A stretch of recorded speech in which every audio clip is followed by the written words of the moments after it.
Charles, we just finished talking about people being underestimated, written off, specifically quarterbacks. Talking about Geno Smith, talking about Daniel Jones, talking about Jared Goff. That's just the guys in the NFC. I'm sure we can go on and on with other examples of it. I don't know that I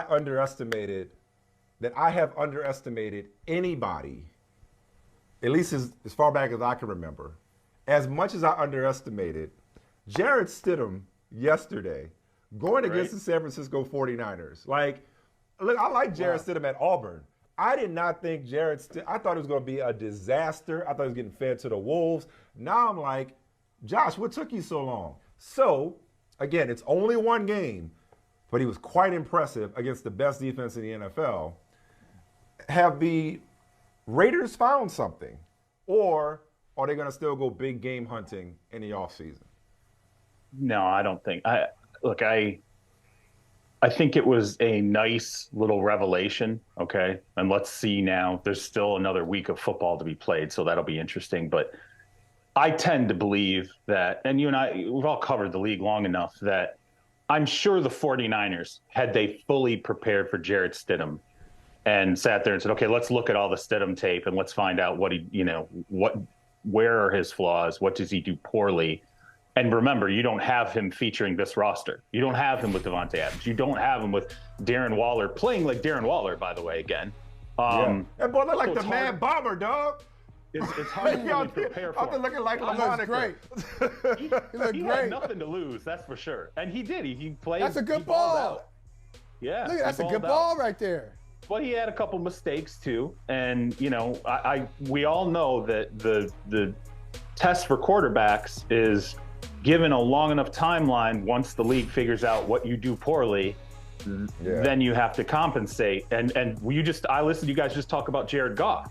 Sean McVay was like, people figured out what Jared Goff does in my system. I had to change. This is what Sean McVay told me, and I didn't think Jared could change with me. So we had to, part ways. Well, now Jared's in Detroit.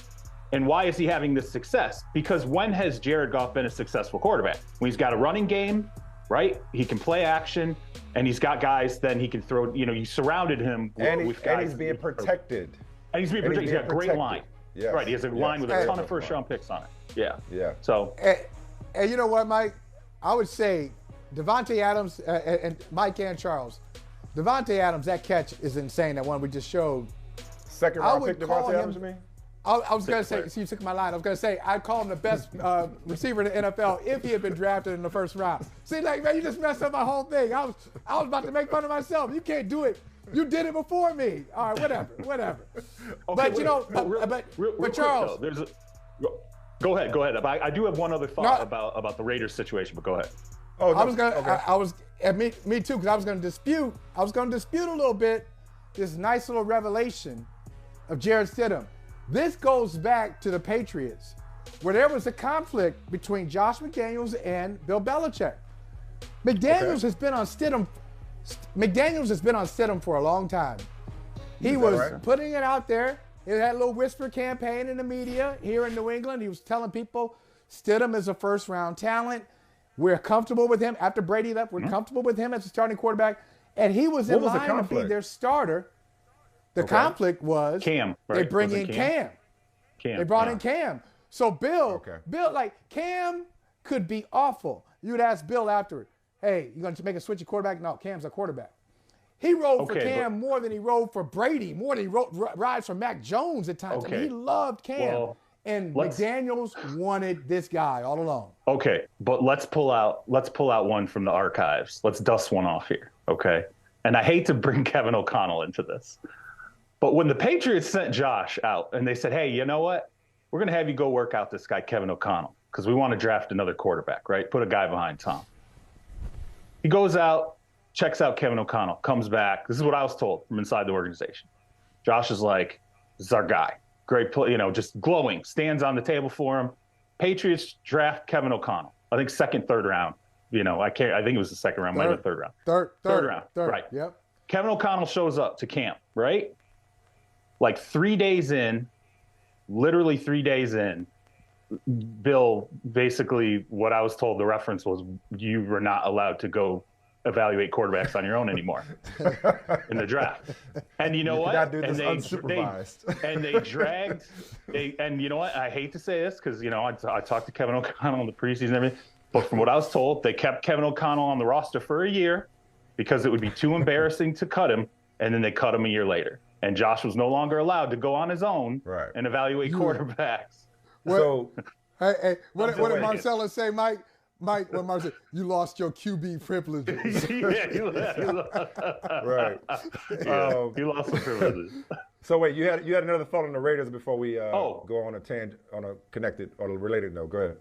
So here's the bellwether for this, and I think we're going to get a shot at this. There's one person I would listen to right now when it comes to the Raiders. What happened with Derek Carr and where this is going in the future? David Carr, I think it'll be interesting. I think David Carr is going to say something at some point. I think David Carr is going to speak out at some point. He's going to speak to what is going on there, how this all happened with Derek. Well, I mean, okay. Stidham just made him look. I mean, it's like no, okay. But what if there's a deeper thing here that overrides Stidham? What if there is a Tom Brady pursuit? What if that's like? What if you said? But wait a minute. You said David. You said David. Did you mean Derek or David? No, David. No, he meant David. I don't know. No, I don't think. No, I meant his brother. Okay, I don't think Derek's going to say anything. Derek's going to take the high road. He's going to be the good soldier, as he did, basically when he was asked to step away from the team. But I don't think David doesn't have to do that. David can speak his mind, and I think at some point he might do that. I would just pay attention to what David says about this situation. He might speak a little truth about it. Well, I mean, the truth is that clearly, I'm guessing Carr did not adapt well to Josh McDaniel's system. Stidham knows it. Stidham showed that the bench was probably long overdue. But you mentioned a name I wanted to get to, and that's Brady. A couple of years ago, and as Michael loves to remind me, Brady didn't have a lot of people falling over themselves to get him when he was leaving New England. Right. I don't think that's going to be the case this offseason, given the amount of teams that's got questions at quarterback. Does it feel like to you that Brady's going to have his pick of jobs, more or less? I think there are going to be a couple opportunities for him. I think I was told if he goes back to Tampa, there would have to be some coaching staff changes on the offense. That there would have to be an overhaul, basically, of the offense. Here we go. I'm the messenger. Him and Leftwich? This dude. Is him and Leftwich? Is him and Leftwich? I'm going to maintain my silence on that one. You said overhaul on offense. Offense starts with Leftwich. I mean, all right. I mean, we're going to have to be an overhaul on offense, okay? So that to me would be, does he go back to Tampa? I think there would have to be an overhaul on the offensive coaching staff in Tampa. In terms of external options, do I think there will be some there? Yes, I do. I still, and I wrote this, I think the Raiders do make really good sense. I do. I think even if Stidham, even if Josh loves Stidham and Stidham would be there, I still think it would make a lot of sense. Number one, Dana White let the cat out of the bag, okay, and Rob Gronkowski co-signed it. This was all set up. He was coming. John Gruden blew it up, and Gronk was like, yep, that's exactly what happened. Right now, you're hearing Gronk might come back in 2023. Probably, like he wants to play with Tom. I think the Raiders, given what is there from a skill position standpoint, what is there from a cap standpoint, because remember, once Carr goes off the roster, they have like top 3 cap money, like $60 million plus. Okay, damn. You can work on the offensive line. Okay, it is not an untalented team. It is a talented roster, and I think if you're sitting there and saying, hey, we're going to take a 1 or 2 year shot, I don't think it's hard to convince Mark Davis of let's bring Tom Brady in. We like Jarrett Stidham. Right. We're good now. And we have a great bridge who just wants to get a couple more years. Tom Brady now. There's rumors that Tom's got a 26-year-old girlfriend now. She's wearing his jersey on Instagram. See, this is what I'm talking about. See, Mike. And I said to Mike earlier, look, I don't have a problem with Brady. Brady's been good to the Hollies. Got it. But this is the stuff that annoys me. So now for Tom to return to Tampa, now we got to restructure the offensive staff for you, Tom. Yeah. We did everything else for you, Tom. Yeah, we did everything for you. At what point does Tom Brady, see, to me, you guys are going to disagree, at a 46, going to be 46 next year, a 46-year-old Tom Brady, it's not worth it for me to change everything I'm doing because he that. doesn't impact winning like that, like he did just 2 years ago. He does not. No, I said it.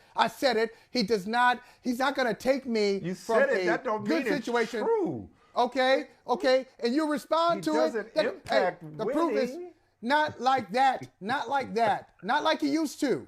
Not if you're a good team, you bring in Tom Brady, you're not going to the Super Bowl because you have Tom Brady. Where's your evidence? Where's your evidence? 2022, baby, right in front of me. The evidence is right in front of me. He got everything. He designed, he retooled that house. He rewired that house. He remodeled it to get everything he wanted. And but now if the power goes, you gotta scratch the bar just to beat, just to win a division. I'm not here to defend Tom Brady. But sounds like it. Go ahead. You keep saying, got it. But you keep saying they're a bad team. Well, what would they be without Tom Brady, who took them to the divisional round last year in the Super Bowl before that? So you're saying he doesn't impact last year. But no, but you're saying that impact. It's not worth Tom it. Brady. So, but if you look at the landscape of quarterbacks, Charles, and I'll hand it back to you. Like, I don't care. I don't give a damn how old Tom Brady is. You stop talking about how old he is. How good he still is. Of course you make concessions for Tom Brady. He's good. He's not great. He's not great anymore. He's got a great career. Okay, whatever evidence you want to assign, he's better than what the Raiders have. You think he's a great quarterback still? I do, You Charles. think he's great right Charles. now? We're being bad. We're being bad. Well, Charles, you ain't really company at this point, but go ahead. I'm gonna sort it out. I'm gonna agree with both of you though. I'm gonna sort it out. Okay.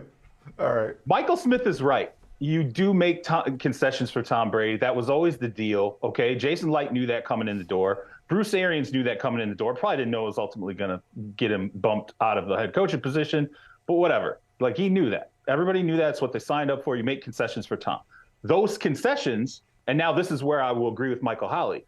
I think Tom Brady does know his limitations. I think people probably don't give the credit for the subtext that Tom puts out in the moves that he makes. And when I say the moves that he makes, when he got to Tampa, go get Rob Gronkowski. Why? Because Rob is very important to Tom. He knows that's my safety valve. That's my money man. That is my side piece. He rides with me when I'm in trouble. Rob is there. I know we know each other.